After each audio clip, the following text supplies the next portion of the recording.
Bien, nous sommes aujourd'hui le 3 février 2016 et je tiens à rendre grâce et gloire à Dieu que je continue à sauver le maximum de vies. Je crois que ça fait environ 10 vies que je l'ai vu sauver en moins d'une semaine, là, juste en quelques jours, et je tiens à lui rendre grâce et gloire. Et le Seigneur a fait quelque chose d'encore plus beau ces jours-ci sous nos yeux. Et ça m'a tellement touchée que je trouvais que ça méritait d'être signalé. Je pensais témoigner à quelqu'un l'importance de venir au baptême comme le Seigneur nous... et l'importance de venir au baptême et de naître de nouveau comme le Seigneur nous le rappelle dans les passages de Marc 10, verset 16, Jean 3, verset 3 à 7, Acte 2, verset 38, Acte 3, verset 39, Acte 16, verset 31. Et c'est vrai qu'il y a encore beaucoup d'autres passages qui nous démontrent l'importance de venir avant tout à Dieu, à Jésus-Christ, à son Saint-Esprit, parce que quand nous venons au baptême à l'âge adulte, c'est bien entendu pour venir à Dieu et poursuivre l'exemple que notre merveilleux Seigneur Jésus-Christ et Sauveur nous a laissé en se faisant baptiser lui-même à l'âge adulte par son cousin Jean-Baptiste. Euh, et c'est tellement véritable que je comptais en parler euh, à l'un de mes fils spirituels qui lui-même m'a déjà fait comprendre qu'il a compris que c'était la meilleure décision à prendre pour lui et qu'il me disait qu'il comprend déjà que c'est la meilleure des choses à faire. En tout cas, moi, je lui ai bien confirmé que ça demeure, nous sommes 10 ans plus tard, le meilleur choix que j'ai fait, la meilleure décision que j'ai prise de toute ma vie et que la journée de mon baptême a été le plus beau jour de ma vie. Et comme je le lui dis si souvent, s'il était question que j'ai fait une erreur, nous sommes 10 ans plus tard, Dieu m'a fait gagner 10 ans de vie et je lui en rends grâce et gloire. Je pense que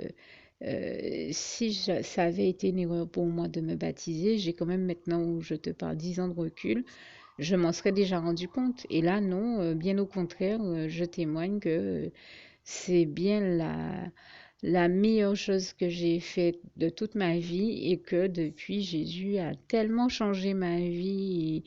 Il l'a transformé, il en a fait quelque chose de tellement mieux que moi-même, je n'aurais jamais imaginé que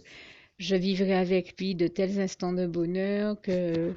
je verrai Dieu me bénir autant. Enfin, vraiment, j'ai vu Dieu me bénir de milliers de manières. Déjà, en commençant par me faire gagner 10 ans de vie de plus, parce que je ne m'attendais pas à vivre plus longtemps vu la gravité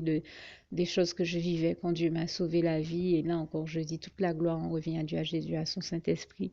que je remercie et glorifie du fond du cœur quand je parle de ces choses-là et à qui je dis également ici tout mon amour et ma reconnaissance encore.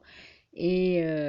vraiment, je pense qu'avec 10 ans de recul, je me serais déjà rendu compte que ce ne serait pas la bonne chose. Bien au contraire, je me suis rendu compte que non seulement c'était la bonne chose à faire, mais surtout que ça a été la meilleure de toutes les décisions que j'ai prises de toute ma vie. Et j'en remercie le Seigneur et lui en rend grâce et gloire. Voilà pourquoi j'invite tous ceux qui le peuvent et qui n'ont pas encore connu ce bonheur-là à se faire baptiser à l'âge adulte et à venir eux-mêmes par cet acte-là, en posant cet acte-là, se mettre à l'abri total de ce monde cruel dans les bras d'amour du Seigneur Jésus-Christ. Et donc, je me disais, je vais en parler à mon fils, et puis si ça peut le rassurer, lui montrer à mon fils spirituel, et si ça peut le rassurer, lui montrer des images de personnes qui viennent au baptême. Et à peine j'ai eu cette pensée, eh bien, je rends grâce et gloire à Dieu qui, ayant entendu mon cœur et qui surtout, comme je le témoigne toujours, continue à communiquer avec nous de manière extraordinaire par tous les biais possibles et imaginables, et j'ai l'habitude de le dire, notamment par tous les médias utilisables, la télé, la radio, j'ai envie de dire par toute voie de presse et même par Facebook, eh bien, à peine j'avais allumé mon ordi et que j'étais sur le net ce jour-là, à peine j'arrivais sur Facebook, Dieu a mis au cœur de quelqu'un d'afficher ce document où on voit 6 000 personnes qui prennent le baptême ensemble le même jour. Je crois que c'est ce document-là. Et l'événement se déroule au Venezuela. Et hier, je suis tombée sur un autre document où il y avait 3 000 personnes qui prenaient le baptême en même temps. Donc ça fait 9 000 seulement en quelques jours. Bien entendu, j'ai vu des photos de d'autres baptêmes et je sais que ça m'était déjà arrivé une fois précédente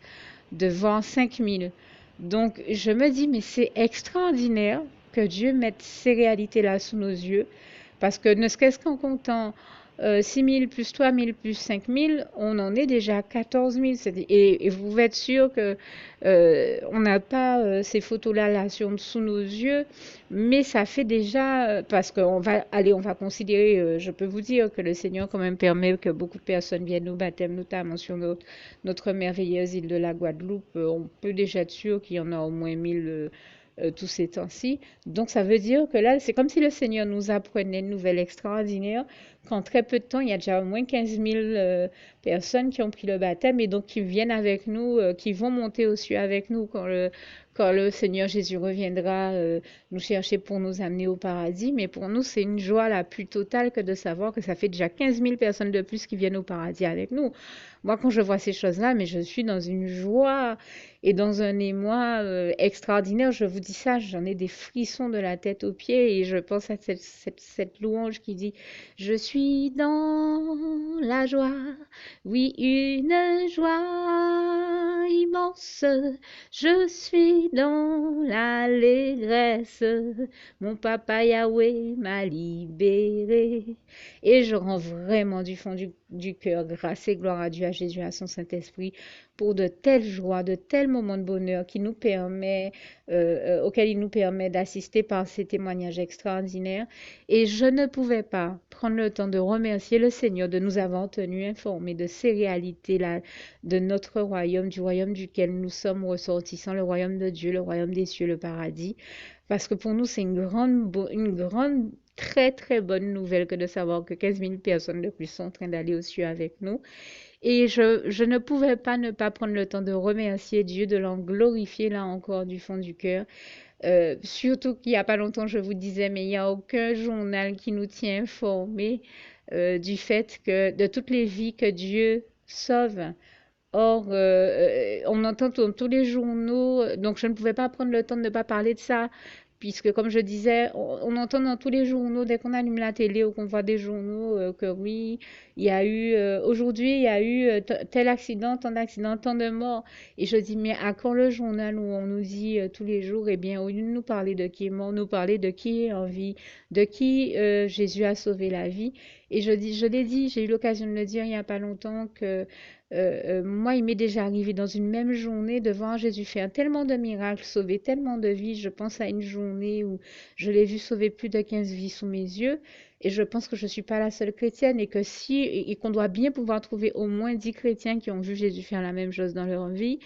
Et je demeure persuadée que dans une journée, on va pouvoir trouver au moins, allez, on va dire 10 personnes qui ont vécu la même chose que moi. Donc, on va dire environ, qui ont dû voir Jésus sauver environ 150 vies. Et si on multiplie ça par tous les jours de mois et par tout ce que les chrétiens vivent, je suis sûre qu'on découvre que le Seigneur sauve un nombre de vies exponentiel, inimaginable et incroyable. Et je lui en rends ici grâce et gloire, sans compter toutes les vies qu'il sauve et toutes les âmes qu'il amène au baptême et surtout à la nouvelle vie ensuite, par la suite. Donc ce sont des bonnes nouvelles extraordinaires. Et ça ferait, au lieu qu'on ait chaque fois des journaux qui relatent et font état des mauvaises nouvelles, eh ben, des journaux qui relatent et font état des bonnes nouvelles et de toutes les vies qui sont sauvées par Dieu et de toutes ces super bonnes nouvelles-là qui nous laissent continuer à espérer que eh bien, le paradis sera rempli du maximum d'âmes et de toutes les bonnes personnes que Dieu avait envie de sauver. Et je dis vraiment, et que notre merveilleux Dieu d'amour, parce qu'avant tout, c'est lui qui est bon et qui est bon en tout temps, au point que sa bonté et sa fidélité durera toujours, comme il est écrit dans le psaume 100, verset 5. En tout cas, je rends grâce et gloire à Dieu qui réjouit profondément nos cœurs par de si bonnes nouvelles et j'ai trouvé ça tellement extraordinaire que j'ai trouvé que ça valait vraiment ça méritait vraiment le coup de le souligner et pour nous de louanger notre merveilleux Dieu d'amour, l'Éternel des armées, ce merveilleux Dieu d'amour et ce Dieu d'amour-là, cet amour de Dieu-là. Et comme me disait un jour une sœur en Christ, et vous savez que je le pense vraiment du fond du cœur, eh bien, Dieu aussi merveilleux, qui nous est fidèle, loyal et qui ne nous abandonne jamais, à nous aussi de ne jamais l'abandonner. Et puis, je voudrais dire avant de terminer ici euh, que pour tous ceux qui n'ont pas encore eu le bonheur de faire la prière que je vais rajouter ici à la fin, le temps pour moi de vous citer un dernier passage biblique. Le bonheur de faire la prière par le biais de laquelle on va se mettre à l'abri dans les bras d'amour du Seigneur Jésus, et bien que justement, je la rajoute afin que vous puissiez la faire et la partager avec tous vos bien-aimés. Juste le temps pour moi de citer ici, donc Philippiens 4, verset 7, et n'oubliez surtout pas de faire la prière qui suit. Philippiens 4, verset 7, que la paix de Dieu qui surpasse toute intelligence garde vos cœurs et vos pensées en Jésus-Christ. À bientôt.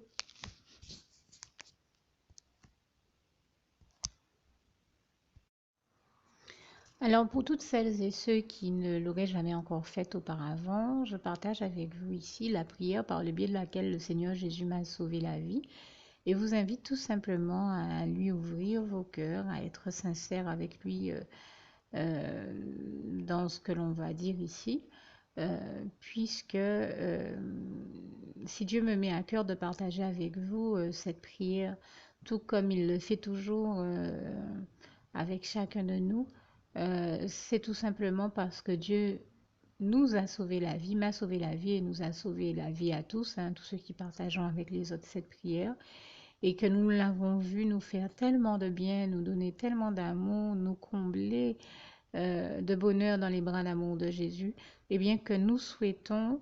au maximum de personnes d'aller aussi au paradis et de connaître le bonheur des bras d'amour de Jésus ainsi que d'être sauvés par lui. Mais bien entendu, pour être sauvé, encore faut-il prendre le temps de demander à l'être et d'accepter donc le Seigneur Jésus-Christ comme son sauveur personnel, ce qui est ici l'objet de cette prière.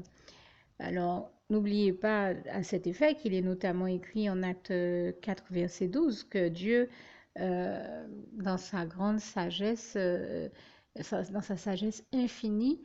a choisi le Seigneur Jésus-Christ, qu'il l'a mandaté, qu'il a délégué pour être le seul sauveur de toute l'humanité et qu'il n'y a aucun autre nom que celui du Seigneur Jésus-Christ qui nous ait été donné, qui ait été donné à toute l'humanité pour être sauvé. Voilà pourquoi nous avons la certitude qu'en acceptant le Seigneur Jésus comme notre sauveur personnel, nous faisons définitivement le bon choix, d'autant qu'il est également écrit en Jean 14, verset 6, Jésus-Christ est le chemin, la vérité et la vie. Nul ne va au Père Dieu sans passer par le Fils Jésus-Christ. Voilà pourquoi nous devons donc adresser au Seigneur Jésus la prière qui suit. Donc Seigneur Jésus-Christ, n'hésitez pas donc à dire cette prière à haute voix en vous mettant bien entendu dans un lieu où vous savez que vous pouvez prier en toute sérénité. Donc Seigneur Jésus-Christ, je t'accepte aujourd'hui comme mon sauveur personnel, moi un tel, vous dites votre nom et votre prénom. Et je te demande aussi, Seigneur, euh, vraiment de continuer à veiller sur moi et sur ma vie. Je remets d'ailleurs toute ma vie entre tes mains, éternel mon Dieu, Jésus d'amour, Saint-Esprit, puisque tu en es le Créateur. Je remets cette vie entre tes mains, je te la donne puisqu'elle t'appartient, puisque tu l'as créée. Et je te demande de me conduire à toutes les victoires et réussites que tu as prévues pour ma vie. Tout comme je te demande aussi pardon, éternel mon Dieu, Jésus d'amour, Saint-Esprit, pour tous les péchés que j'ai commis tout au long de ma vie, dès le début jusqu'à la date d'aujourd'hui incluse. Pardon aussi, Seigneur Jésus, pour toutes les fois où j'ai fait mal à ton cœur. Et surtout, merci, Seigneur Jésus, quand le bon moment sera venu pour ça, de revenir me chercher pour m'amener avec toi dans tes bras d'amour au paradis où je veux demeurer et continuer à te servir et à t'appartenir pour l'éternité en éternité, et c'est au nom puissant du Seigneur Jésus-Christ que j'ai fait cette prière. Soyez bénis, vous tous qui avez fait cette prière, que Dieu vous garde et vous bénisse tous, et surtout n'oubliez pas de partager cette prière avec le maximum de personnes autour de vous, tous vos contacts, famille, amis et bien-aimés et que Dieu vous en bénisse. À bientôt.